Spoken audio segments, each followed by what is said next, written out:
আমাদের সম্মানিত রোগীরা প্রতিনিয়ত তো আমাদের কাছে আসে, আমরা চোখ দেখি, চিকিৎসা করি।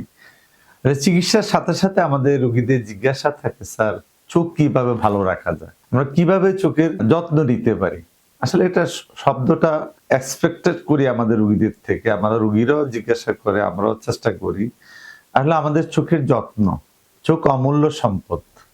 চোখ শুধু আমাদের দৃষ্টি দেয় না, আমাদের চোখের যে ফেসিয়াল এক্সপ্রেশন, আমাদের সৌন্দর্য বর্ধনকারী একটা অঙ্গ হিসেবে কাজ করে। একটা চোখ যদি ছোট হয়, বড় হয়, তখন কেমন দেখা যায়, বা একটা চোখ নাই তখনও তার জন্য একটা সামাজিক বিড়ম্বনা। যাই হোক, আমরা কিভাবে চোখ ভালো রাখতে পারি?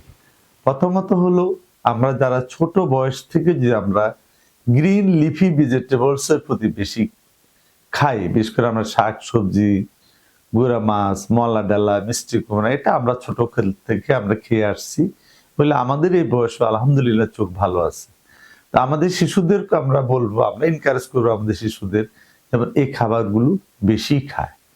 আরেকটা জিনিস, চোখের কিছু ব্যায়াম আছে আমাদের, সেই ব্যায়ামটা যখন যে আমি একটু দেখাচ্ছি, আমরা যদি আমরা এভাবে ব্যায়াম করি, যাই হোক আপনি জানেন আমাদের চোখের কিছু ব্যায়াম আছে। আমরা চোখটা এভাবে বন্ধ করি, এরকম বন্ধ করলে আমাদের চোখের পাতায় রক্ত চলাচল বাড়বে এবং আমাদের চোখে সুস্থ থাকবে। আরেকটা হলো, আমরা যদি চোখে ডানে বামে উপরে নিচে, ডানে বামে উপরে নিচে, আবার এদিকে ডানে আবার বামে উপরে নিচে, এটা এক ধরনের এক্সারসাইজ। আমরা যদি অবসর সময়ে বা বসে এটা কাজ করার জন্য কোনো সময়ের ওইভাবে স্পেসিফিক দরকার, আপনি যখন সময় পান তখন ডানে বামে উপরে নিচে, আবার রোটেশন করলেন, রোটেশন। যাই হোক, এটা একটা ব্যায়াম।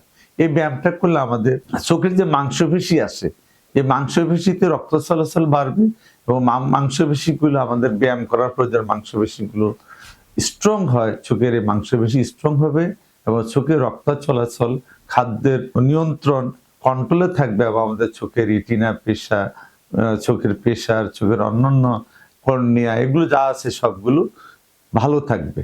আরেকটা হলো চশমাজনিত ত্রুটি, যেগুলো চশমাজনিত ত্রুটিগুলো যদি আমরা ছোটকালে আমাদের শিশুদেরকে চশমা পরিয়ে রাখি বা চশমা দিই, তাহলে তার অ্যামব্লিওপিয়া বা চোখের দৃষ্টি কমে যাওয়ার সম্ভাবনা থাকবে না।